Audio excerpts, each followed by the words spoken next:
చాలా బాగున్నా. ఏంటి ఈ మధ్య అసలు ఇంటర్వ్యూస్ అంటేనే భయపడుతున్నావంట, పరిగెడుతున్నావంట ఏం నడుస్తుంది? అడిగారా? లేదు యాక్చువల్లీ బిజీ అయిపోయావా ఫుల్‌గా? ఈ వర్క్స్ ఉన్నాయి అన్న. ఇక సాంగ్ బాగా ఫేమ్ అయింది కదా, హ్మ్. కొంచెం వర్క్స్ అయితే బాగా నడుస్తుంది ప్రజెంట్. ఏ ముహూర్తాన ఆ పాట మొదలెట్టారో గానీ, సో, మొత్తానికైతే అందరూ దగ్గరికి అంటే చిన్న పిల్లల దగ్గర నుంచి పెద్దవాళ్ళ వరకు అందరూ బాగా ఎంజాయ్ చేస్తున్నారు. అవును. రాను బొంబాయికి రాను అంటూ కూడా. అవును ఏందంటే నా వాయిస్ సరిగ్గా ఉండదు కాబట్టి ఆ పాట పాడలేదు. పాడదాం అనిపించినా గానీ. అన్న అన్న. ఓకే. తగు పాటతో మొదలెడతావా? యా తప్పకుండా అన్న. హ్మ్.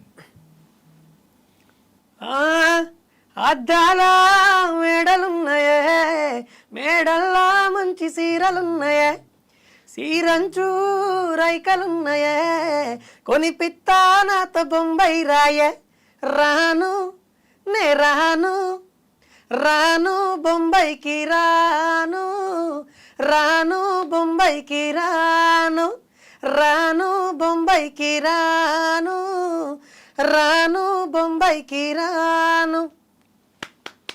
సూపర్. Thank you, అండ్ అన్న, thank you. రామ్ రాథోడ్ అన్న. అసలు ఈ సాంగ్ ఇంత సూపర్ సక్సెస్ అయింది. అండ్ ఎక్కడైనా కానీ పల్లెటూర్లలో ఆటోల వాళ్ళ దగ్గర నుంచి మరి ట్రాక్టర్లో మరి వెళ్తున్న కూలి అన్న వాళ్ళ దగ్గర నుంచి అందరూ పెట్టుకొని మస్తు ఎంజాయ్ చేస్తున్నారు. ఎలా అనిపిస్తుంది అసలు ఇంత సక్సెస్ అవడం? చాలా హ్యాపీగా ఉందన్న. అంటే ఆ, నేను రీల్స్ చూస్తున్నా. మ్మ్. ఆ రీల్స్లలో దాదాపు దాదాపు మ్మ్.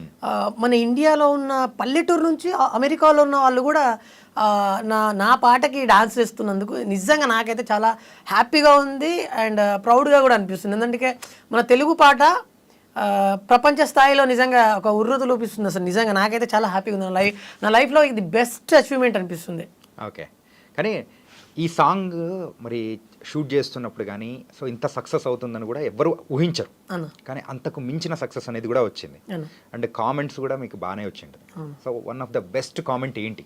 అంటే బెస్ట్ కామెంట్స్ అంటే ఆల్మోస్ట్ వాళ్ళు కామెంట్ పెడుతున్నారంటే వాళ్ళు ఏదో ఆలోచించి వాళ్ళు మనసులో ఏదో రన్ అయ్యి వాళ్ళు ఏదో ఫీల్ అయ్యి కామెంట్ ఖచ్చితంగా బాగుంది అని పెట్టే కామెంట్ కూడా మంచి కాంప్లిమెంటే.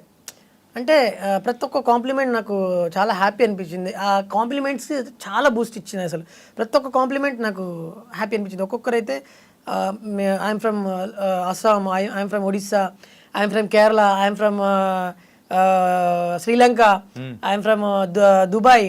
ఓ అసలు వరల్డ్ వైజ్గా అసలు కామెంట్స్ వస్తుంటే చాలా చాలా హ్యాపీ అనిపిస్తుంది. సరే ఈసారి అమ్మాయితో బొంబాయికి కాకపోతే ఈసారి దుబాయ్ అని పెట్టి వస్తుంది అన్నమాట.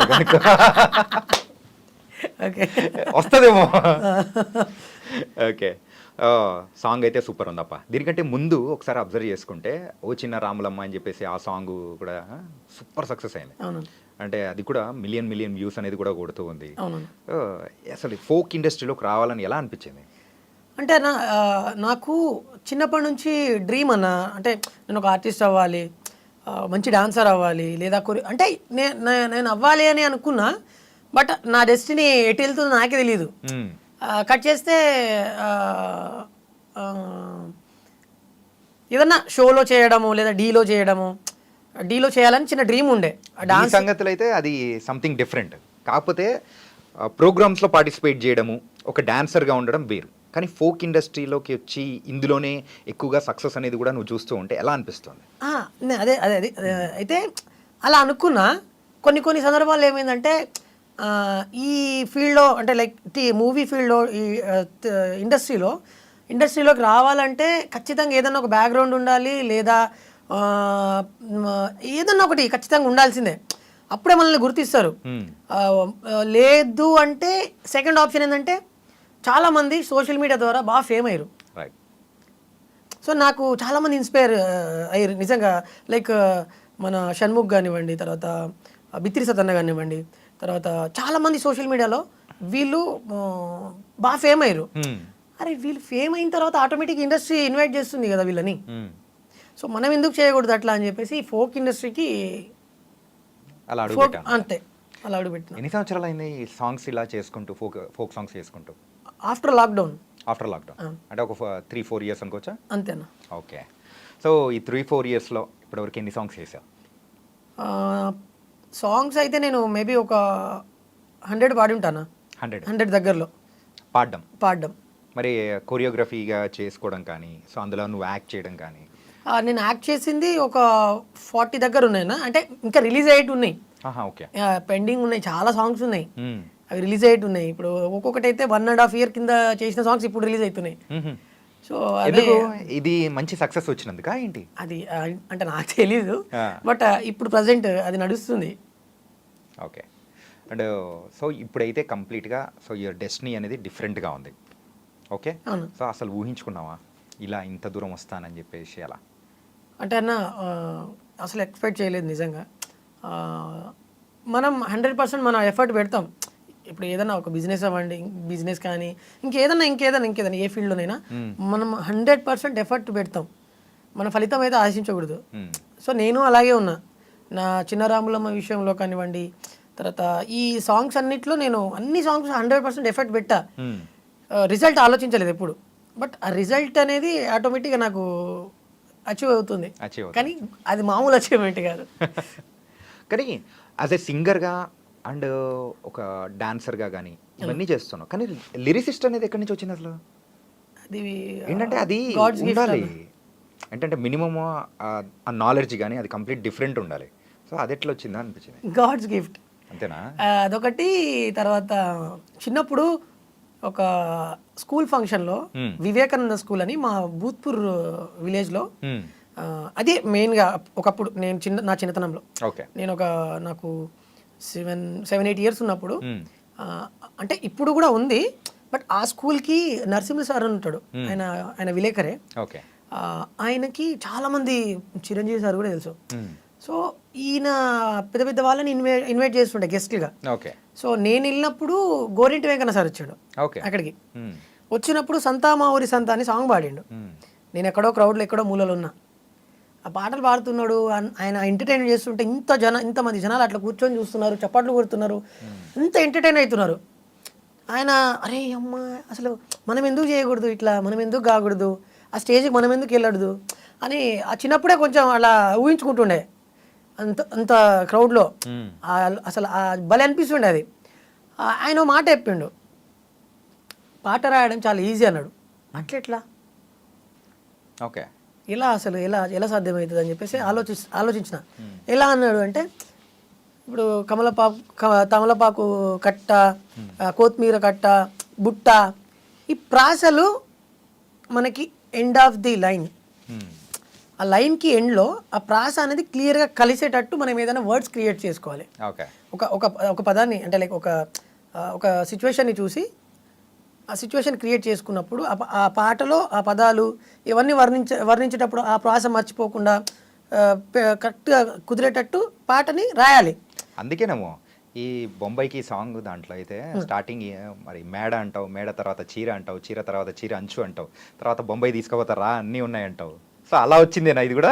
అద్దాల మేడలు ఉన్నాయే, మేడల్లా చీరలు ఉన్నాయే, చీరంచు రైకలు ఉన్నాయే, కొనిపిత్తా నాతో బొంబాయి రాయే.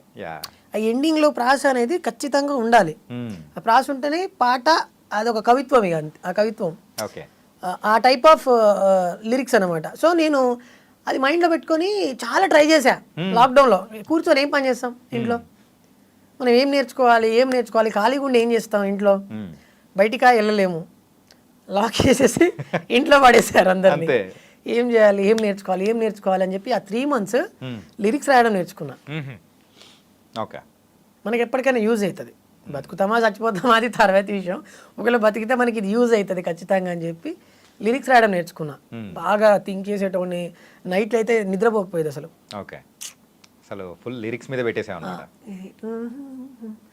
ఫస్ట్ ట్యూన్ పాట అనుకోవాలి, మనం ఎందుకు రాయకూడదు కొత్తగా పాటలు, ఎందుకు క్రియేట్ చేయొద్దు, అట్లా ట్యూన్స్ మైండ్లో అనుకోవడం, దానికి తగ్గట్టు లిరిక్స్ మైండ్లో అనుకోవడము, అట్లా పాటలు ఇన్ని పేజీలు అయిపోతుండే.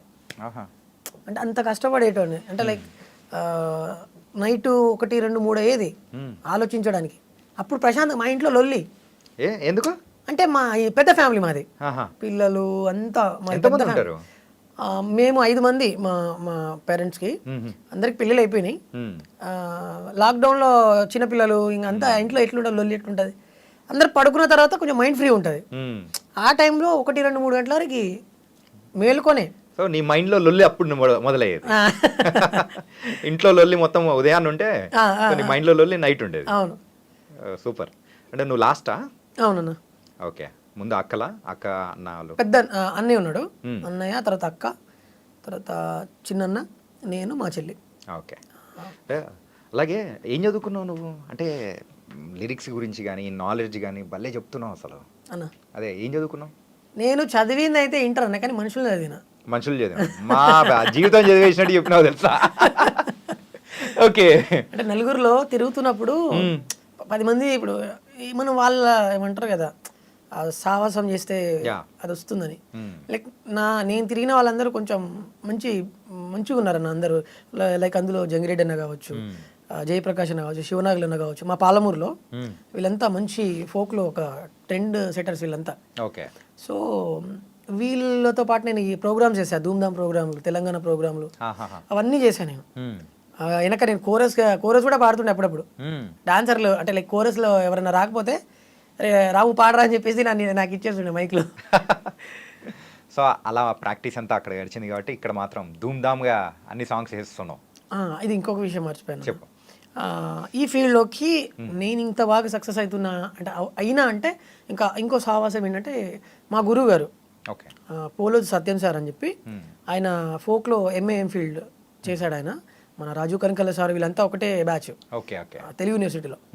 సో ఆ సార్ నాకు లైక్ దాన్ని ఏమంటారు, నిచ్చెన అంటారు కదా, సారే నా లైఫ్కి. ఎవరో ఒక గురువు ఉంటే మనం ఇంకా ఫాస్ట్గా వెళ్ళగలుగుతాం అనేది నుంచి ఇదే అనమాట నిదర్శనం. సూపర్. అలాగే ఈ సాంగ్స్ రాయడము పాడడము ఓకే, మరి డాన్సర్గా ఎక్కడి నుంచి మొదలైంది? అదే నేను స్కూల్లో డాన్స్ చేస్తుండే చిన్నప్పటి నుంచి. నేను ఇంట్లో మా డాడీ టేప్ రికార్డ్ ఉండేది, క్యాసెట్ది. అది మేము పూనా బొంబాయి వెళ్ళినప్పుడు మా డాడీ తీసుకొని ఇంట్లో పెడుతుండే. అది సెటర్ టీవీ ఉంటుండే, ఓల్డ్ బ్లాక్ అండ్ వైట్లో.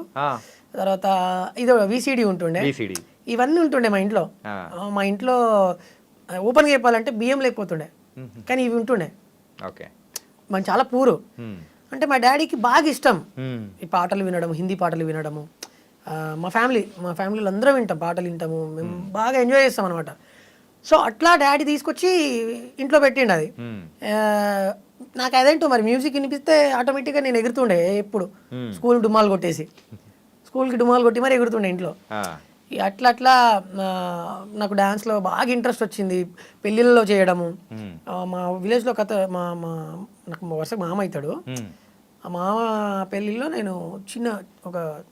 నాకు 6th క్లాస్, నేను ఆ టైంలో 6th క్లాస్. అసలు నీ లైఫ్లో ఆ 6th 7th క్లాస్ అనేది చాలా క్రూషియల్ అనుకుంటా. ఏంటంటే ఒక లిరిక్స్ రాయడానికి కానీ అండ్ దాంతోపాటు ఇలా డాన్సింగ్ మరి నీ కెరియర్ మొదలెట్టడానికి కానీ మంచిగా ఉపయోగపడినట్టుంది. ఆ 6th క్లాస్లో నేను అసలు నేను వాళ్ళ ఇంట్లో కూడా వెళ్ళే పరిస్థితి కాదు.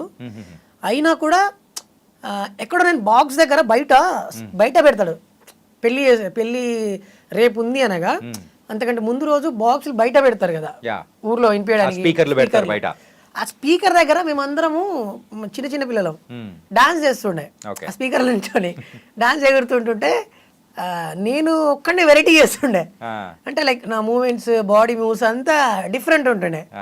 అది చూసి ఆ ఇంట్లో వాళ్ళందరూ చూసి నైట్ నన్ను స్టేజ్ ఎక్కిచ్చేసి డైరెక్ట్ వాళ్ళు స్టేజ్ ఎక్కిచ్చి, అరే చేయరా డాన్స్ బాగా చేస్తాను, నీకు పైసలు ఇస్తామన్నారు. అమ్మ పైసలు ఇస్తారా, డాన్స్ చేస్తే పైసలు ఇస్తారా, డాన్స్ చేస్తే పైసలు ఇస్తారా అని చెప్పి, సరే ఓకే బాగుంది అని చెప్పి డాన్స్ చేసా. సాంగ్ చమ్కా చమ్కా చమ్కీ చిరుత సాంగ్ అప్పుడే రిలీజ్ అవుతుంది. సాంగ్స్ ఆడియో రిలీజ్ అయింది. సో అది బాగా వైరల్ అవుతుంది సాంగ్ అప్పటికే. నాకు అది బాగా నచ్చింది పాట.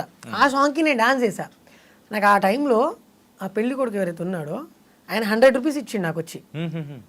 నాకు 100 రూపీస్ అంటే వామ్మో ఇదేంది అనుకున్నా. 100 అంటే మనకి ఇప్పుడు 1000తో లెక్క. 1000 కూడా కాదు, 1 lakh నాకు అంటే ఆ సిచ్యువేషన్ అప్పుడు లైక్ ఓకే డాన్స్ చేస్తే ఇలా ఉంటుంది అని చెప్పి నాకు ఇంకా బాగా ఇంట్రెస్ట్ వచ్చింది. ఇంకా చేయాలి అని చెప్పి. సో ఆ రోజు నుంచి స్టిల్ ఈ రోజు దాకా డాన్స్ అంటే ప్రాణం. డాన్స్ చేస్తూనే ఉంటా, ఏదో ఒకటి నా మైండ్లో నడుస్తూనే ఉంటుంది ఈ ఫీల్డ్ వరకు. మరి ఈ డి అనేది ఎట్లా వచ్చింది అసలు? అది డి అంటే ఇప్పుడు లైక్ ఫోక్లో నేను కొంచెం సోమశిలి సాంగ్ తర్వాత బాగా కొంచెం ఫేమ్ వస్తుందని చెప్పి సెలబ్రిటీ సీజన్స్లలో మంచి డాన్సర్ కావాలి, యా డాన్సర్ కావాలి, కొంచెం తెలిసి ఉన్న వ్యక్తి అయితే బాగుంటుంది అని చెప్పి వాళ్ళు. అందుకే కదా అంటే దాని పేరు కూడా సెలబ్రిటీ సీజన్ పెట్టారు. Yeah okay. ఇది first one second one? Second season. Okay. So Chitti master suggest చేశాడు నన్ను. రాము రాథోడ్ ఉన్నాడు నాతో చేసినోడే మనోడు, ఆ తర్వాత ఇప్పుడు మంచి ఫేమ్లో ఉన్నాడు, సో మనోడిని తీసుకుందాము అని చెప్పి చిట్టి మాస్టర్ మళ్ళీ టీంకి సజెస్ట్ చేస్తే వాళ్ళు నాకు కాల్ చేసి, రాము గారు మీరు మా డీకి కంటెస్టెంట్గా చేస్తారా, సెలబ్రిటీ సీజన్ 2 చేస్తున్నామని అంటే నిజమా అనిపించింది. అసలు అనుకోలేదు కదా, అసలు ఎక్స్పెక్ట్ చేయలే. కట్ చేస్తే వెళ్ళిన తర్వాత నా 100% ఎఫర్ట్ పెట్టా. అండ్ చాలా మందికి నిజంగా ఓపెన్గా ప్రతి ఒక్కరు కలిసిన వాళ్ళందరూ బ్రో నువ్వు విన్ కాలేదేమో కానీ మా దృష్టిలో నువ్వు విన్నర్ బ్రో అంటారు డైరెక్ట్. సో నిజంగా నాకు చాలా హ్యాపీ అనిపిస్తుంది అప్పుడు వాళ్ళు అంటున్నప్పుడు. అంటే చాలా మందికి నా పర్ఫార్మెన్స్ ప్రతి ఒక్క పర్ఫార్మెన్సెస్ నచ్చినాయి. అండ్ నేనంతా 3-4 గంటల వరకు నైట్ ప్రాక్టీస్ చేస్తున్నాడు. ఇది లాస్ట్ క్లైమాక్స్, సో ఆ సీజన్ క్లైమాక్స్, సో ఇద్దరు విన్నర్స్ని నిల్చోబెట్టి, సో నువ్వు ఇంకో పక్క జానులిరి, సో ఇద్దరిని నిల్చోబెట్టి ఆ టైంలో సో గెలవనా అని చెప్పేసి అప్పుడు నువ్వు గెలవలేకపోయావు. సో అప్పుడు దాన్ని ఎలా యాక్సెప్ట్ చేసుకుని మనం ముందుకెళ్ళావు చెప్పు. నేను లైక్ నాది గ్రాండ్ ఫినాలే 11-1లోనే నేను ఎలిమినేట్ అయ్యా. వీళ్ళు లెవెల్ 2 ఎవరెవరంటే పండు మాస్టర్ వాళ్ళ టీము, ప్రేమ్ రంజిత్, జానులిరి. సో వీళ్ళిద్దరూ లాస్ట్, మనోడు రన్నర్ అప్, మన జానులిరి విన్నర్. సో నేను థర్డ్ వన్ అనమాట. సో లెవెల్ 1లోనే నేను ఎలిమినేట్ అయ్యా. సో అప్పుడు దాన్ని యాక్సెప్ట్ చేసుకొని మరి ముందుకు వెళ్ళడానికి ఎలా అనిపించింది? సో అంటే గెలుపు ఓటమిలు అనేది నాకు, నేను ఆల్రెడీ లైక్ చాలా మందికి నేనే మోటివేట్ చేస్తుంటా. అదేదో నాకే జరిగినప్పుడు నేను ఎందుకు స్పాంటేనియస్గా తీసుకోవద్దు అంటే చెప్పడం అది వేరుంటుంది. కానీ మనకు అంటే మన వరకు వచ్చేటప్పటికి మనం కూడా అలాగే రియాక్ట్ అవుతాం కదా. సో దాన్ని రియాక్షన్ అనేది కూడా వేరుంటుంది. గణేష్ మాస్టర్ ఒక మాట చెప్పారు, రాము ఇక్కడ నీకు లేకపోవచ్చు, ఇది నీది కాకపోవచ్చు, ఫ్యూచర్లో నీకు ఎక్కడో ఉంది, చాలా పెద్దదే ఉంది అన్నాడు. సో ఆ మాట నేను మైండ్లో పెట్టుకున్నా. మరి జడ్జెస్ వాళ్ళందరూ సపోర్ట్ ఎలా ఉంది? చాలా బాగుండే అసలు. పర్సనల్గా ఆన్ స్క్రీన్ కాకుండా ఆఫ్ స్క్రీన్ కూడా పక్కకి తీసుకొచ్చి రాము అద్దర కొట్టేస్తున్నావు. ఎవరన్నారు? శేఖర్ మాస్టర్ అన్నాడా? ఓకే. అద్దర కొట్టేస్తున్నావు, ఒక్కొక్క పర్ఫార్మెన్స్ చాలా బాగా చేస్తున్నావు, ఇలాగే కష్టపడు, విన్ అయ్యే చాయిసెస్ ఉన్నాయి అన్నాడు. అంటే అట్లా చాలామంది అసలు జడ్జెస్ ఎవరు సజెస్ట్ చేయరు, ఎందుకంటే ఒక జడ్జిగా తన పని చేస్తుంటాడు. బట్ ఆయన పర్సనల్గా నాతో మాట్లాడాడు. సో నాకు చాలా హ్యాపీ అనిపించింది. అండ్ నేనైతే 100% అయితే అంటే ఇదే మ్యాటర్, నాకైతే 100% నేను విన్నర్. Yeah okay. సో నీ వరకు నువ్వు విన్నర్గానే అనుకున్నావు కాబట్టి సో ఇప్పుడైతే మంచిగా మరి ముందుకు అనేది కూడా వెళ్తా ఉన్నావు.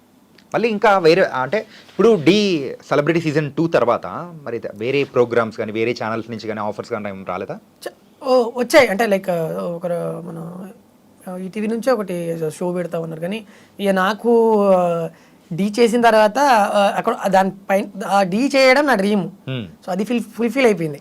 ఇక నెక్స్ట్ ఏంటంటే ఇందులో ఇంకా మంచి పేరు తీసుకురావాలి, ఫోక్ ఇండస్ట్రీలో ఇంకా మంచిగా చేయాలనుకున్న రాను బొంబాయికి రాను సాంగ్ హిట్ పడ్డది, అది నెక్స్ట్ లెవెల్. ఇంకా దీని తర్వాత నెక్స్ట్ ఏంటంటే big screen. Yes. Okay. So నిన్ను నువ్వు పిలిపించుకోవడానికి సో మెయిన్గా ఒక సింగర్గానా, డాన్సర్గానా, లేకపోతే ఒక హీరోగానా? సో ఏది నువ్వు నీ అంతకు నువ్వు అంటే ఎవరైనా నిన్ను పిలవడము ఇలా పిలిస్తే నాకు ఫుల్ హ్యాపీ, దిల్ ఖుషి అయిపోతుంది అనుకుంటే ఏది అనుకుంటావు? ఏదొచ్చినా హ్యాపీయే. అట్లా కాదు, ఉంటుంది కదా ఒకటి, అరే నాకు 3 ప్రాణమే అన్న, నాకు 3 ఇష్టమే. డాన్స్ అంటే ఇష్టమే, సింగింగ్ అంటే ఇష్టమే, లిరిక్స్ అంటే కూడా ఇష్టమే. సో ఈ 3 ఏదొక్కటి వచ్చినా నేను హ్యాపీగా రిసీవ్ చేసుకుంటా. ఓకే. కానీ ఎంత పాజిటివ్ ఏంటంటే ఎట్లా వచ్చిందప్ప, ఎక్కడి నుంచి స్టార్ట్ అయింది అసలు? అంటే చాలా చెప్పాను కదా, చాలా నేను మోటివేషన్స్ చూస్తుంటాను అన్ని. నాకు మోటివేషన్స్ వీడియోస్ అంటే చాలా ఇష్టం. బాగా నా రీల్స్ ఇన్స్టాలో నేను అన్ని అవే చూస్తుంటాను అనమాట. ఎందుకంటే మనం ఏది కూడా మనకి శాశ్వతం కాదు కదా. రాను బొంబాయికి రాను ఆ సాంగ్, ఆ ఫేమ్ అనేది కూడా శాశ్వతం కాదని కూడా నీకు కూడా అర్థమైపోయి ఉంటుంది కదా. కొన్ని రోజుల వరకు ఉంటుంది. అది అనుకోకుండా వచ్చింది కదా. అనుకోకుండా వచ్చింది. ఏదైనా కానీ ఒక ఫేమ్ అనేది వచ్చిందంటే అది శాశ్వతం కాదు, కొన్ని రోజుల వరకు మాత్రమే ఉంటుంది. మరి దీన్ని బేస్ చేసుకొని నెక్స్ట్ దేని అంటే ఏం చేద్దాం అనుకుంటున్నాం అన్న? అంటే లైక్ నేను ఫ్యూచర్లో మూవీస్లలో సాంగ్స్ పాడడానికి వచ్చినా యాక్సెప్టెడ్, వెళ్ళిపోతా, పాడతా. యాక్టింగ్ అయినా ఆర్టిస్ట్గా చేయడానికైనా వెళ్ళిపోతా, సింగింగ్ అయినా వెళ్ళిపోతా, డాన్సర్గా అయినా వెళ్ళిపోతా. కొత్త స్టెప్స్ నేర్పిస్తూ ఒక కొరియోగ్రాఫర్గా వెళ్ళడానికి కూడా రెడీ? లేదండి, కొరియోగ్రఫీ అంటే కష్టమే. ఎందుకు అలాగా అంటే ఇప్పుడున్న జనరేషన్లో డాన్స్ అనేది ఒక ప్యాషన్గా చేయాలి. అండ్ చూసే వాళ్ళకి ఏదన్నా కొత్తగా అనిపించాలి. నేను ఆ స్టేజ్ ఇంకా రాలేదు. బట్ ఇప్పుడు కొత్తగా జనరేషన్లో చేస్తున్న డాన్స్ నేర్చుకొని చేయగలుగుతా. ఓకే, సో ఒక కొరియోగ్రాఫర్ నేర్పిస్తే యూ కెన్ డూ ఇట్ అన్నమాట. సరే, మరి నువ్వు చేసిన సాంగ్స్కి సో కొరియోగ్రఫీ చేసింది ఎవరు? ఇప్పుడు బొంబాయికి రాని సాంగ్కి వచ్చేసి శేఖర్ మాస్టర్, శేఖర్ వైరస్ మాస్టర్. ఓకే. అండ్ డిఓపి వచ్చేసి మన హరీష్ పటేల్ అన్న. అండ్ సింగర్ వచ్చేసి ప్రభా గారు. అండ్ కళ్యాణ్ కీస్ అన్న మ్యూజిక్. ఇంకా ఆయన గురించి అయితే చెప్పక్కర్లేదు. ఆయన ఒక పాట ఆయనకి నేను హమ్ చేసి వినిపిస్తున్నానంటే ఓకే డన్, ఓకే రాము నువ్వు వెళ్ళిపో అంటాడు. చాలు నాకు వచ్చేసింది ఓకే అంటాడు. నేను అసలు ఎక్స్పెక్ట్ చేయలేదు బొంబాయి సాంగ్. బద్దలు కొట్టేశాడు అసలు. ఇది కంప్లీట్గా సాంగ్ అంతా ప్రొడక్షన్ వైజ్ ఎవ్రీథింగ్ అంతా మీరే కదా? లేదండి, ప్రొడక్షన్ వచ్చేసి వల్లి ప్రొడ్యూసర్. ఎందుకంటే అది మీ ఛానల్లో ఉంది కదా, సో అందుకోసం నేను దట్స్ యువర్ అంటే మీ ప్రోడక్ట్ అని నేను అనుకున్నాను. ప్రోడక్ట్ అంటే ఇద్దరిది, నేను మా వల్లి గారు ప్రొడ్యూసర్. ఓకే. సో నా వర్క్ ఏంటంటే పాట రాయడం, పాడడం, యాక్ట్ చేయడం, ప్రమోషన్ చేయడం, ఇది నా వర్క్. ఓకే. మనీ ఇన్వెస్ట్మెంట్ మొత్తం మా వల్లి గారు. ఓకే. కానీ చాలా వరకు ఫోక్ సాంగ్స్ అనేది కూడా మేము చూసాం, కానీ ఆ సాంగ్కి ఆ సాంగ్కి డిఫరెన్స్ ఏమనిపించింది తెలుసా? అంటే మీరు యూజ్ చేసిన ఆ సెట్ కానీ దాంతోపాటు చాలా డిఫరెంట్గా ఉన్నాయి. ఇంతకు ఫస్ట్ ఒక హాఫ్ సాంగ్ షాప్స్ మధ్యలో అన్నీ ఉంటుంది, అది ఏదైనా సెట్లో చేశారా లేకపోతే నిజంగా ఒక స్ట్రీట్ తీసుకొని చేశారా? అది దీనికి ఒక స్టోరీ ఉందన్న. ఏంటది? ఫస్ట్ ఏమో ఓపెనింగ్ సీన్లలో అది వేములవాడలో అదంతా రీల్ పెట్టింది కూడా అక్కడే, సిరిసిల్ల వేములవాడ. వన్ డేలో మొత్తం సాంగ్ అయిపోకూడదామని చెప్పేసి ఆ స్ట్రీట్లలో అక్కడక్కడ మొత్తం చేసాం. వేములవాడ జాతరలో జాతర అది రియల్ గా సెట్ కాదు. జనాలందరూ దాదాపు వేలలో ఇలా చూస్తున్నారు మమ్మల్ని. అదే నాకు అర్థం కాలేదు, అంతమందిని ఆపేసి అట్లా చూస్తుంటే అరే ఇది సెట్టా లేకపోతే ఏంటి ఇది రియల్ గానా అర్థం కాలేదు. అంటే మేము ఎక్కువ టైం తీసుకోవాలి యాక్చువల్లీ, నిజంగా చెప్పాలంటే 1.5 hours మేము అక్కడ షూట్ కంప్లీట్ చేసుకున్నాం. ఇది ఆ ఫస్ట్ హాఫ్. ఓ అంటే మేము శేఖర్ అసలు నాకేమైందో తెలియదు, అక్కడ డాన్సర్లకు ఏమైందో తెలియదు అసలు. నాకు తెలిసి దేవుడి కృప నాకు తెలిసి అది వేములవాడ రాజన్న నడిపించినట్టు. ఎస్, నిజంగా అంతమంది క్రౌడ్ ఉన్నారని చెప్పేసి మేము అంటే లైక్ మాది కాన్సన్ట్రేషన్ కూడా పోతలేదు, సాంగ్ పైనే ఉంది. ఊపు వస్తుంది ఆడియన్స్ని చూస్తుంటే. వాళ్ళు అంటే మాకు అదేందో మరి చలో చలో చలో రెడీ కానీ ఇలా ఉంది. మాస్టర్ కూడా ఫుల్ జోష్లో ఉన్నాడు. ఆ అమ్మాయి కూడా లిఖిత కూడా, వెనకొచ్చిన డాన్సర్లు, యాక్టర్స్ వాళ్ళందరూ అలా కుదిరిపోయింది. అసలు జమ్మున ఇట్లా వెళ్ళిపోయింది సాంగ్ మొత్తం. సో 1.5 hours కంప్లీట్ చేసేసినాము. టేక్ అయిపోయిందా మొత్తం, క్రౌడ్ అంతా పంపించేస్తున్నాం. మళ్ళీ టేక్ వచ్చిందా ఆపేస్తుంది ఒక 1 minute 2 minutes టేక్ అయిపోతుంది. సో పోలీసుల దగ్గర నుంచి వాళ్ళ దగ్గర నుంచి ఏమే ప్రాబ్లమ్స్ ఏమి రాలేదా?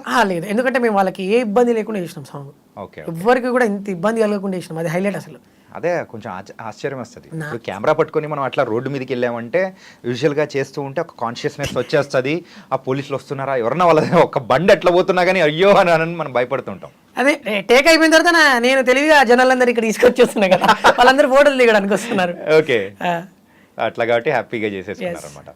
దెన్ ఆ తర్వాత నెక్స్ట్ సెకండ్ హాఫ్ విషయానికి వచ్చేటప్పటికి బ్యాక్గ్రౌండ్ ఆర్టిస్ట్గా చేసిన వాళ్ళకు కూడా ఏంటంటే వాళ్ళను ఏదో బ్యాక్గ్రౌండ్ డాన్సర్స్గా అట్లా లేకుండా వాళ్ళకు కూడా ఒక డిఫరెంట్ కాన్సెప్ట్ ఇచ్చి చేపించారు. అంటే నీ బైక్ తోలుతూ ఉన్నట్టు ఒక జోకర్ లాగా, ఇంకొకరు ఏంటంటే పోలీస్ ఆఫీసర్ లాగా, దొంగగా, ఇట్లా అన్నీ ఒక్కొక్కరికి ఒక్కొక్క డిఫరెంట్. భలే ఉందప్ప. నాకు ఫోక్ సాంగ్స్ చూస్తూ ఉంటాం, వినడానికి ఎంజాయ్ చేస్తాం, కానీ ఇది చూడడానికి కూడా బాగుంది. అది క్రెడిట్ అంతా శేఖర్ వైరస్ మాస్టర్. అసలు ఆ సాంగ్ పంపించిన తర్వాత ఆయన ఏదేదో మాట్లాడిండు ఫస్ట్. రాము ఇగో ఇంట్లో ఒకటి దొంగోడు ఉంటాడు, ఒకటి పోలీసుడు ఉంటాడు, ఇట్లా జోకరోడు ఉంటాడు. వీళ్ళు ఒక్కొక్కరు ఒక్కొక్క యాక్ట్ చేస్తుంటారు. ఇక్కడ వీడేమో వీడు దొంగతనం చేస్తున్నప్పుడు పోలీసుడు వాడు ఎంబడి వెళ్ళడము, ఒక లడ్డా ఆమె ఉంటుంది, ఆమె పాప్కార్న్ తినుకుంటూ ఉంటుంది. జాతర లైక్ ఆ జాతర ఆ ఫ్లేవర్ కనిపించాలి మొత్తం. నేను ఇలా ఇలా అనుకుంటున్నా అని చెప్తే నాకేం అర్థం కాల, అసలు ఏం అర్థం కాల. కట్ చేసి ఎడిట్ చేసి అదంతా చేసిన తర్వాత ఫ్యూజ్ అవుట్ అయిపోయింది నాకు.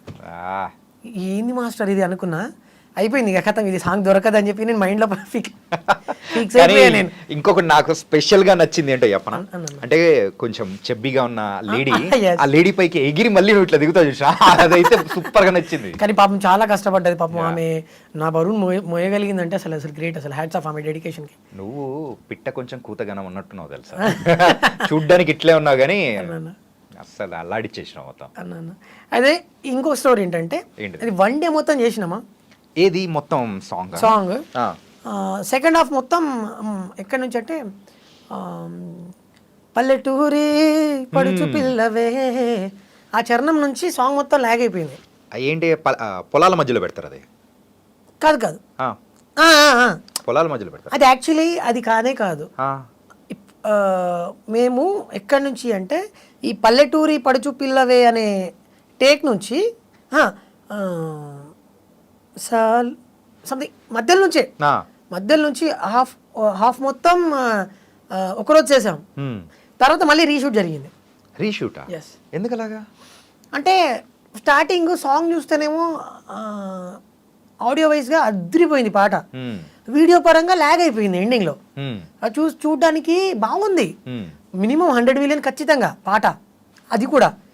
కానీ ఏదో హెల్తీ అవుతుంది, ఏదో మిస్ అవుతుంది అని చెప్పేసి కళ్యాణ్ అన్నకి చూపించాము అవుట్పుట్ ఫస్ట్ డేది. చూస్తే రాము పాటనేమో మనకి దొరికే పాట కాదు ఇది, ఆడియో ఎక్కడికో వెళ్ళిపోతుంది. అప్పటికి మిక్సింగ్ అవ్వలేదు, పాట నార్మల్గానే ఉంది. నాకు తెలుసు సాంగ్ ఫ్యూచరు, ఇది వద్దు రీషూట్ పెట్టుకోండి అన్నాడు.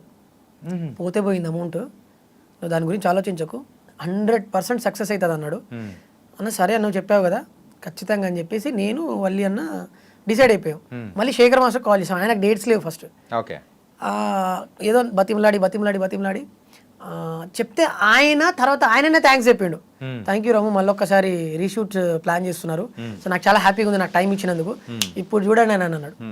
ఇక సరే మాస్టర్ అని చెప్పేసి ఇట్లా ఉంటుంది సెటప్ ఇదంతా ఉంటుంది, మీ కాస్ట్యూమ్ ఇలా ఉంటుంది, అమ్మ ఈ మట్టిలో ఇలా దుంకుతున్నప్పుడు నువ్వు సైకిల్ పైన ఇలా వస్తుంటావు, ఇదంతా బెలూన్స్ కడతాము వాళ్ళకి. మీరు గమనిస్తే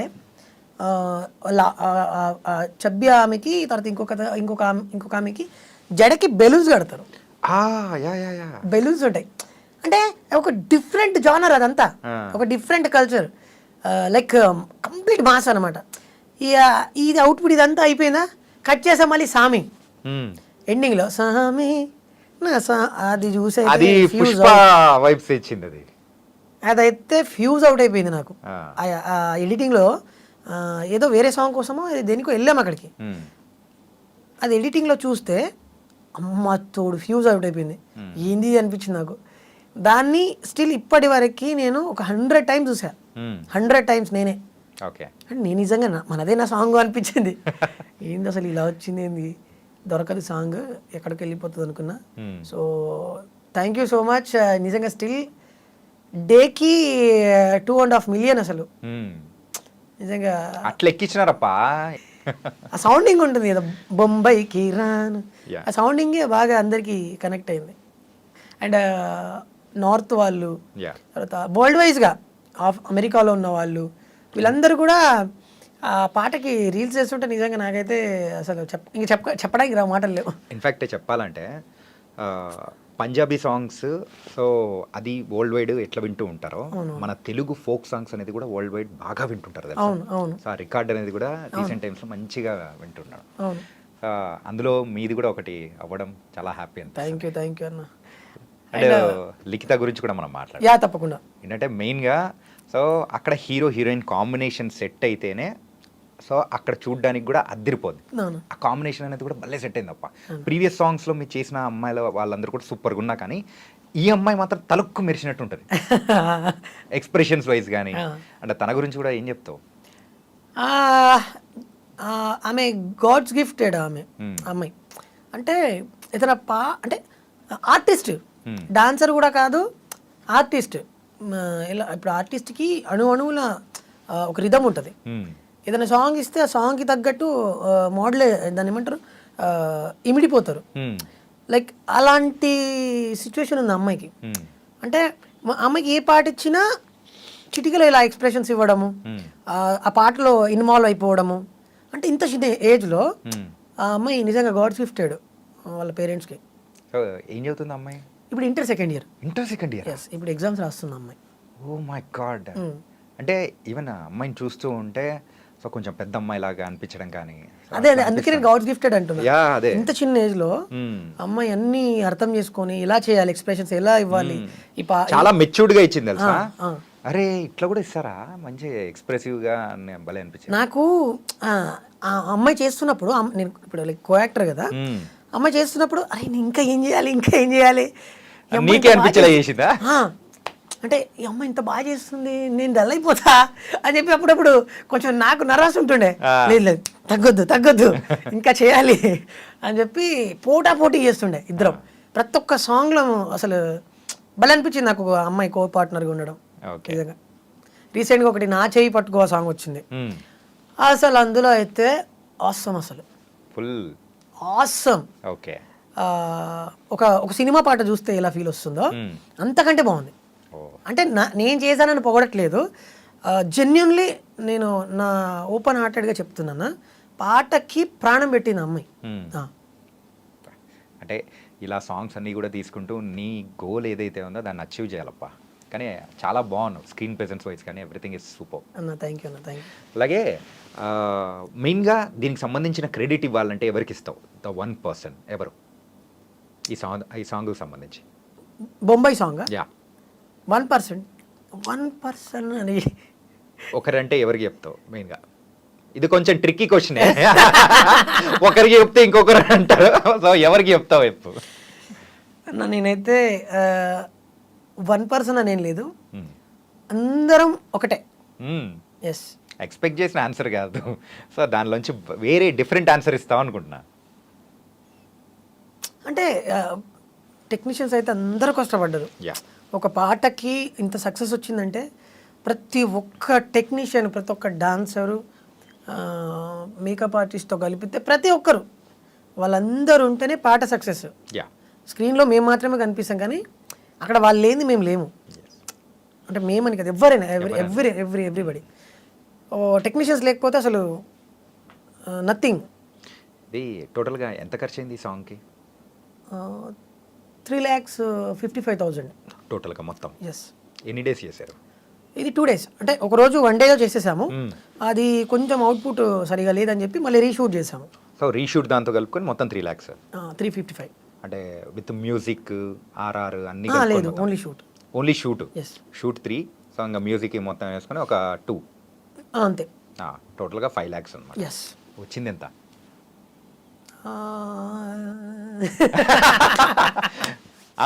అంటే ఇప్పుడు ఇన్కమ్ ట్యాక్స్ ఏం రారలే కానీ ఇన్కమ్ ట్యాక్స్ అనేది వచ్చినా మనం చేసి తప్పు కాదు కదా, అది వాడు యూట్యూబ్ వాళ్ళు ఇచ్చేది. అది ప్రజెంట్ అయితే ఒక 20 వరకు ఎర్న్ అయింది. Super man. మొత్తానికైతే మంచి హిట్ కొట్టారు. ఇంకా నెక్స్ట్ ఎన్ని సాంగ్స్ రాబోతున్నాయి నువ్వు అండ్ లిఖిత కాంబినేషన్లో? ఎందుకంటే ఒక హిట్ పేరు అనే ఒక ముద్ర పడిపోయింది ఇద్దరికి. సో నెక్స్ట్ ఏం రాబోతున్నాయి మీ ఇద్దరు కాంబినేషన్లో? చాలా సాంగ్స్ ఉన్నాయి. ఇప్పుడు ఏమైందే పిల్ల అని నేను రాసిన సాంగే, నేను రాసి నేను పాడిందే, అది వేరే ఛానల్ వస్తుంది. యాక్చువల్లీ నేను చేద్దాం అనుకున్నా సాంగ్, కాకపోతే ఇది వేరే వాళ్ళకి ఇచ్చేయడం జరిగింది కొంచెం కొన్ని సిచ్యువేషన్స్లలో. సో అది కూడా రాబోతుంది, ఏమైందే పిల్ల సాంగ్. తర్వాత సైకిల్కి నువ్వే బొంగ సీను బావు అని చెప్పి ఇప్పుడు రీసెంట్గా ప్రోమో రిలీజ్ అయింది, అది కూడా అవసరం అదిరిపోయింది అసలు. అది కూడా రాబోతుంది. ఇంకా ఇంకొక 2-3 సాంగ్స్ ఉన్నాయి. ఇంకా నెక్స్ట్ ఫ్యూచర్లో ఒక 5-6 పాటలు ఉన్నాయి మళ్ళీ షూట్కి. సో ఇవే అంటే ఫోక్ సాంగ్సే కాకుండా ర్యాపింగ్ అట్లాంటివి కూడా చేస్తూ ఉంటావు నువ్వు? ర్యాప్ అసలు చేయను. అట్లేం లేదు. ఓకే, అంటే నీ బాడీ లాంగ్వేజ్ చూస్తూ ఉంటే ఒక ర్యాపర్కి ఉన్న స్టైల్ అనేది కూడా కనిపిస్తూ ఉంది అనమాట. సో అందుకోసం అడిగా. లేదన్న, నేను ర్యాప్ ఎప్పుడు ట్రై చేయలేదు. అంటే ర్యాప్కి మెయిన్గా బేస్ వాయిస్ కావాలి. నేనేమో టాప్లో పాడతా సాంగ్స్ అన్ని, అంటే హై పిచ్. ఎస్. బేస్లో నా వాయిస్ సెట్ అవ్వదు Hmm. ఏదైనా పాడాలంటే. సో మ్యాక్స్ టాప్లో ఉన్న ఫోక్ సాంగ్స్, మూవీ సాంగ్స్ ఇవి బాగా ట్రై చేస్తా. సో మూవీ సాంగ్స్ అంటే గుర్తొచ్చింది, రీసెంట్గా సొమ్మసిలి సాంగ్ మజాకా మూవీలో వచ్చింది కదా, యా యా అందులో కూడా నేనే పాడేసా అవునా లాస్ట్. ఓకే ఓకే ఇది అన్ఎక్స్పెక్టెడ్ అప్ప తనకైతే ఆ సాంగ్ భలే ఎంటర్టైన్ చేస్తుంది. అవును, చాలా చాలా హిట్ అయిపోయింది. Yeah. మంచి మంచి హిట్ వచ్చింది. చాలా హ్యాపీ అనిపించింది అసలు. మన త్రినాథరావు సార్ తర్వాత మన ఎట్లా పట్టుకున్నారు నేను ఫస్ట్ ఎవరు పట్టుకుంది ఎవరు ప్రసన్న గారా లేకపోతే త్రినాథ్ ప్రసన్న గారు, గారా? ప్రసన్న గారు. ప్రసన్న గారేనా? మొన్ననే ఇంటర్వ్యూ చేసేటప్పుడు సాంగ్ గురించి చెప్పారనమాట. నాకు నువ్వని నాకు తెలియదు, ఇప్పుడు నాకు తెలుస్తుంది. సొమ్మసిల్లి సాంగ్ తమ్ముడు పాడాలి అని చెప్పేసి చెప్పారు. ఓకే సార్ వచ్చేస్తా పాడేస్తా అని చెప్పి పాడేసా. సందీప్ కిషన్ సార్ ఉన్నాడు, నేను స్టన్ అయిపోయినా అసలు సార్ని చూసి. సందీప్ గారిని చూసా నేను అనుకోలే, ఎక్స్పెక్ట్ చేయలే తను అక్కడ ఉన్నాడని. నేను వేరే స్టూడియో రికార్డింగ్ థియేటర్లో నేనున్నా, వీళ్ళేమో యువతలు ఉన్నారు ఇంజనీరింగ్ సౌండ్ ఇంజనీర్ దగ్గర. Yeah. త్రినాథరావు సార్, తర్వాత ప్రసన్న కుమార్ సార్, సందీప్ సార్ ఏమో తర్వాత లాస్ట్కి ఎంట్రీ ఇచ్చారు. ఓకే నేను లోపలికి ఇలా వెళ్ళా, క్యాజువల్గా ఇలా చూస్తే ఇలా ఉన్నాడు. అమ్మో సార్ ఏంటి మీరు వచ్చారా సార్ అని చెప్పి షాక్ అయ్యాను నేను. కానీ ఆయన రిసీవ్నెస్ కానివ్వండి, ఆయన సింప్లిసిటీ కానివ్వండి, ఆయన మాట్లాడిన విధానం కానివ్వండి, నాకు ఆయన ఒక కొన్ని కోట్లు ఇచ్చిన ఫీలింగ్ వచ్చింది. యా అంటే అంత వాల్యూ ఇచ్చారు ఆయన. సో నిజంగా ఫ్యాన్ అయిపోయాను నేను సందీప్ కిషన్ సార్. దిల్ ఖుష్ అయిపోయా అనమాట. అది పక్కకు పెడితే మళ్ళీ నా ఇన్స్టాకి ఆయన ఫాలో బ్యాక్ కొట్టాడు. Oh. అది హైలైట్. నాకు భలే అనిపించింది నిజంగా, కోల్డ్ ఆటాడు ఆయన. ఓకే సో ఇంతకు రిలేషన్లో ఉన్నావా? లేదన్న ఇప్పుడు ఎన్ని ప్రపోజల్స్ వచ్చాయి? వస్తుంటాయి అంటే లైక్ ప్రపోజల్స్ అంటే తెలియదు ఇంట్లో కదా. వాళ్ళు చూపించే ప్రపోజల్స్ గురించి కాదు నేను అనేది. అన్న, అన్న. అంటే నార్మల్గా అమ్మాయిలు చెప్పే ప్రపోజల్ అదే అదే అదేనా? నార్మల్గా అయితే వస్తుంటాయి, బట్ వాళ్ళకి తెలియదు కదా. ఇవి అట్రాక్షన్ ఫీల్డ్, వాళ్ళు అట్రాక్ట్ అవుతుంటారు. సో వస్తుంటాయి క్యాజువల్గా. ఏదైనా నీకు వచ్చిన ఒక డిఫరెంట్ గుర్తుండిపోయిన ప్రపోజల్ లైఫ్లో ఏది ఉంది, ఏంటది? డిఫరెంట్గా అంటే నువ్వు యాక్సెప్ట్ చేసావా లేదో అవన్నీ మనకు వద్దులే, కానీ నార్మల్గా ఏదైనా ఒకటి డిఫరెంట్గా రేపు భలే ఉంది అంటే ఐ లవ్ యూ అనే పదం అని చెప్పేటప్పటికి ఆ రోజు ఆ అమ్మాయి నాకు అలా ప్రపోజ్ చేసింది కదా అని గుర్తొచ్చింది. నీకు గర్ల్ ఫ్రెండ్ ఉన్నా పర్లేదని ఒక ప్రపోజల్ వచ్చింది. అదే హైలైట్. ఎప్పుడు వచ్చింది ఇది? ఒక 1 year బ్యాక్. నీకు గర్ల్ ఫ్రెండ్ ఉన్నా పర్లేదు, నేను నీకు సెకండ్ వైఫ్ లెక్కనే అయిపోతా అన్నట్టు. అమ్మ బాబాయ్ అమ్మో ఘోరం వస్తాయి అన్న అసలు. అసలు వేరే ఉంటుంది. ఓకే కానీ నేను చూస్తుండే వదిలేస్తా. ఓకే ఓకే వద్దు. నీ కో స్టార్తో నువ్వు ఎప్పుడైనా లవ్లో పడ్డావా? స్టార్తో లవ్లో అనేది అయితే ఏం లేదు. అంటే నువ్వు అరే ఈ అమ్మాయి భలే ఉంది కదా అని అనుకున్నావు, బట్ ప్రేమని చెప్పలేక ఆగిపోయిన సందర్భాలు కానీ? అట్లేం లేదన్న. నేను లైక్ అట్లేం లేదు. ఎందుకంటే మనం ఇప్పుడు వాళ్ళతో లైక్ యాక్ట్ చేస్తున్నాం కదా. సో ఎలా ఉంటుందంటే మనకు అలాంటి ఫీలింగ్స్ అయితే రాదు.